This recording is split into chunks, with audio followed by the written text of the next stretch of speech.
Saudara-saudariku, dalam salah satu hadis yang sangat populer dan cukup viral ketika memasuki bulan Ramadan, hadis yang didokumentasikan oleh Al-Imam Al-Bukhari dalam salah satu topik kitab sahihnya, yaitu tentang kegiatan penting Nabi Shallallahu Alaihi Wasallam di bulan Ramadan. Didapati di nomor hadis 3220, diriwayatkan oleh sahabat mulia sekaligus keluarga terdekat Nabi Shallallahu Alaihi Wasallam, yaitu Abdullah bin Abbas radhiyallahu taala anhuma. Diriwayatkan, disampaikan oleh beliau bahwa qala kana Nabi Shallallahu Alaihi Wasallam, adalah Nabi Shallallahu Alaihi Wasallam ajwadan nas, orang yang paling baik, orang yang paling ramah, paling dermawan. Wa ajwada yakunu fi Ramadan, atau wa kana ajwada ma yakunu fi Ramadan. Dan kebaikan itu, kelemah lembutan itu, kemuliaan itu senantiasa bertambah setiap datangnya Ramadan. Hina yalqahu Jibril alaihi salam fi kulli lailatin min Ramadan, atau kama qala. Khususnya ketika Jibril alaihissalam mendatangi beliau di setiap malam-malam Ramadan. Jadi ada keterangan yang sangat menarik di sini. Yang pertama, hadis ini diawali menggambarkan tentang kemuliaan sifat Nabi Sallallahu Alaihi Wasallam, yang diantara sekian sifat mulia itu adalah kelemah lembutan, kebaikan, dan kedermawanan beliau. Kemudian yang kedua, sifat-sifat tadi yang digambarkan itu senantiasa bertambah di bulan Ramadan, terkhusus ketika malaikat Jibril alaihissalam mendatangi beliau di setiap malam Ramadan, fayudarisuhul Quran. Nah, untuk mengajarkan satu agenda penting, yaitu mengajarkan Al-Quran. Ada beragam pandangan yang disampaikan oleh para ulama terkait dengan agenda penting ini. Yang pertama, kesepakatan di antara para ulama bahwa hadis ini memberikan penjelas yang sangat kuat akan keistimewaan interaksi dengan Al-Quran sebagai agenda terpenting di bulan Ramadan. Mengingat Allah Subhanahu wa Ta'ala melekatkan kemuliaan Ramadan dengan turunnya Al-Quran. Di Quran surah kedua misalnya, Al-Baqarah di ayat 185. Syahrul Ramadan alladzi unzila fihil Quran. Di bulan Ramadan yang diperintahkan kita menunaikan puasa itu ialah bulan saat Al-Quran diturunkan di waktu Ramadan itu. Ayat dan hadis ini memberikan penegas menurut pandangan para ulama tentang agenda penting yang terkait dengan Ramadan, yaitu kegiatan berinteraksi dengan Al-Quran. Dengan kata lain, jika ada seorang Muslim beriman, menunaikan ibadah puasa, dia berpuasa dari mulai fajar sampai dengan terbenam matahari di maghrib, hanya dalam waktu menunaikan puasa ini dan juga malamnya dia menunaikan tarawih, dia tidak mengisi dengan memperbanyak interaksinya dengan Al-Quran, tidak bersentuhan dengan mushaf misalnya, tidak membaca Al-Quran misalnya, maka sementara pakar dari kalangan ulama menilai ada yang tidak sempurna dalam agenda Ramadannya. Ada yang kurang berkah dalam kegiatan Ramadannya. Untuk itu, sebagian menilai bahwa akan sangat baik bagi seorang Muslim itu menjadikan interaksi dengan Al-Quran sebagai bagian pokok dari kegiatan Ramadannya. Karena Nabi SAW bahkan beliau itu diriwayatkan dalam satu hadis yang sangat kuat, termasuk yang disampaikan tadi, menghatamkan Al-Quran setidaknya setiap satu periode Ramadan. Bahkan di akhir sebelum beliau wafat Sallallahu Alaihi Wasallam, beliau menghatamkan Al-Quran sampai dengan 2 kali. Jadi memberikan kesan bahwa Al-Quran adalah agenda wajib yang dilakukan oleh Nabi Sallallahu Alaihi Wasallam saat berada di bulan Ramadan. Saudara-saudariku, jika ada yang bertanya, bagaimana cara berinteraksi dengan Al-Quran di bulan Ramadan? Karena redaksi yang ditampilkan dalam hadis tadi adalah yudarisul Quran, mengajarkan Al-Quran. Bisa mengajarkan bacaan, mengecek bacaan, melafadzkan ayat, bisa juga memberikan pemahaman atas makna, dirasah berarti mempelajari, mengkaji, memahami, bisa juga menghafal bagi orang yang ingin menghafalkan dia.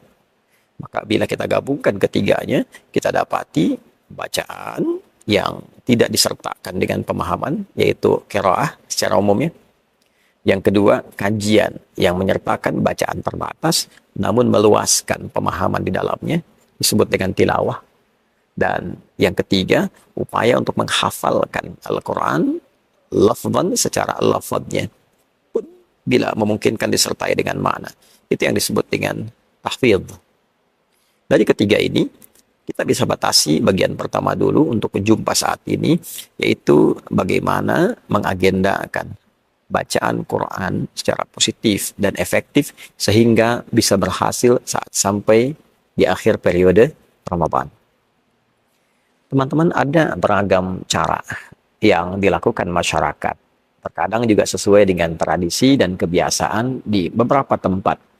Ada yang berkumpul dengan halaqah, ada kajian untuk ibu-ibu khusus membaca Al-Quran. Bagus. Ada para ayah berkumpul untuk membaca Al-Quran.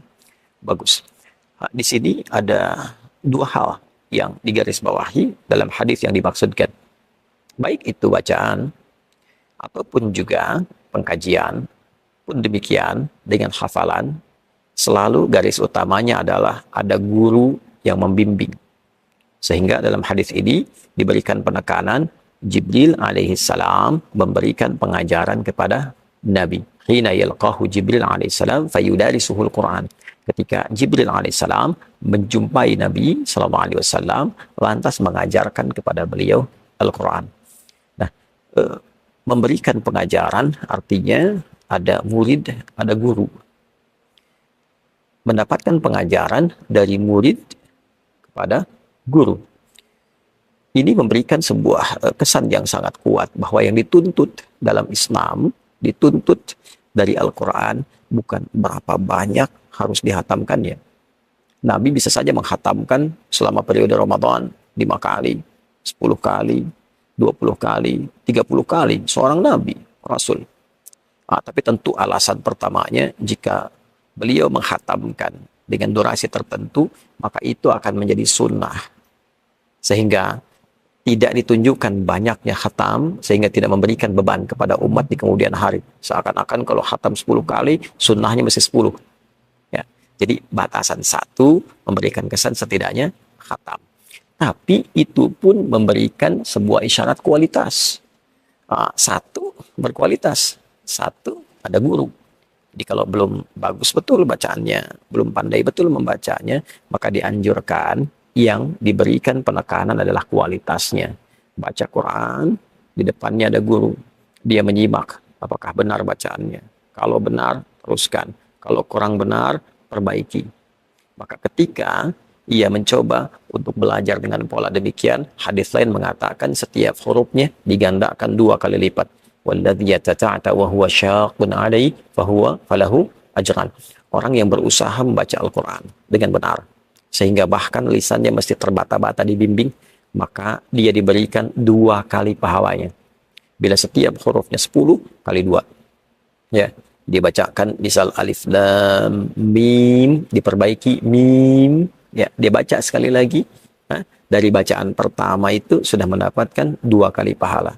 Pahala pertama dari huruf yang dibaca, pahala kedua kesungguhannya untuk membaca supaya menjadi benar.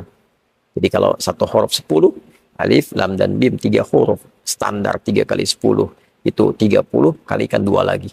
Bisa 60 dia dapatkan. Nah, ilmu ini penting, supaya tidak merasa pesimis. Wah, ini pengen cepat khatam, selesai. Sementara yang dihatamkan belum tentu benar bacaannya. Jadi, kalaupun ada kajian ibu-ibu, bapak-bapak, ataupun remaja, membaca Quran, disertai dengan guru yang menyimak. Walaupun 1 hari, dapatnya 1 halaman misalnya, tapi bacaannya benar. Pahalanya bisa 2 kali lipat.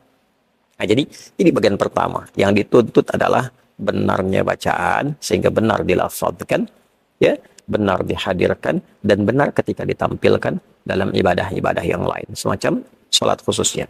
Ini bagian yang pertama. adanya guru dengan murid. Yang kedua, jika memang bacaan sudah baik, dipastikan sudah benar, sudah pernah disetorkan kepada guru untuk disimak. Dari Al-Fatihah sampai An-Nas, itu bagus bacaannya secara tajwid. Bukan hanya madnya, wakaf ibtidanya, ya, tapi juga sampai kepada gharib muskilahnya. Hal-hal yang tidak umum untuk dibacakan. Ada yang biasanya alaihi, satu tempat dibaca alaihu. Kapan ana dibaca pendek, kapan ana dibaca panjang. Ya, kapan misalnya kita baca i, kapan dibaca e, seperti bismillahi majriha. Sudah dikuasai ini semua, maka yang seperti ini silahkan semangat membaca dengan target menghatamkan. Ya, saya pengen khatam misalnya 3 kali selama Ramadan. Silahkan bagi 3 periode.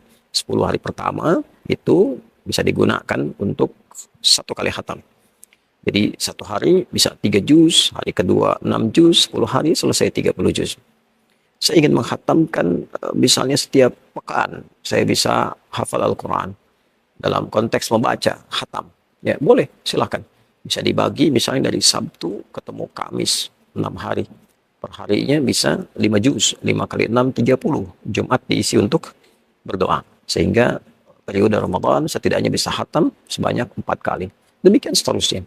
Ya, jadi setiap apa yang kita bacakan dalam bacaan Al-Quran kita di bulan Ramadan memberikan sebuah nilai tersendiri ketika semua itu kita tujukan untuk mengikuti sunnah Nabi SAW. Jadi yang pertama, agenda membaca Al-Quran, agenda berinteraksi dengan Al-Quran adalah di antara agenda terpenting yang langsung ditunjukkan oleh Nabi SAW selama periode Ramadan. Kedua, catatan pentingnya, membaca Al-Quran bukan sekedar bagaimana kita menyelesaikan bacaan, tapi lebih ditekankan bagaimana bacaan itu memiliki kualitas yang baik. Dipastikan bacaan kita benar. Bila belum mampu membaca dengan baik, maka yang terbaik hadirkan guru untuk membimbing. Dan tidak perlu merasa sungkan. Karena hadis yang ditampilkan pun, Nabi dibimbing oleh malaikat Jibril alaihissalam. Setiap bacaan yang kita bacakan berlipat pahalanya dan menghadirkan nilai-nilai kebaikan yang berbeda jauh dengan bulan-bulan selainnya. Saudara-saudariku, manfaat membaca Al-Quran, khususnya di bulan Ramadan, satu, memberikan kita kesempatan untuk senantiasa mengisi ketenangan dalam jiwa kita, karena Al-Quran adalah sumber ketenangan bagi jiwa. Yang kedua, membaca Al-Quran memberikan kekuatan tersendiri pada diri kita untuk melepaskan dari persoalan-persoalan hidup yang sedang mendera. Oleh karena itu, para ulama seringkali memberikan rumus. Jika Anda sedang punya banyak pikiran, buka mushaf, baca Al-Quran, sejenak persoalan itu akan hilang. Diberikan ketenangan pada jiwa, sehingga cerah pikiran kita untuk merumuskan solusi, menyelesaikan persoalan yang tengah dialami. Dan yang ketiga, membaca Al-Quran di bulan Ramadan dengan niat mengikuti sunnah Nabi SAW, mengumpulkan potensi banyak pahala yang menutupi dosa-dosa yang pernah kita lakukan. Semoga kita diberi kekuatan untuk senantiasa bisa berinteraksi dengan Al-Quran, mampu menjadikan Al-Quran sebagai teman di dunia dan syafaat bagi kita di akhirat kelak seperti yang dijanjikan oleh Nabi SAW.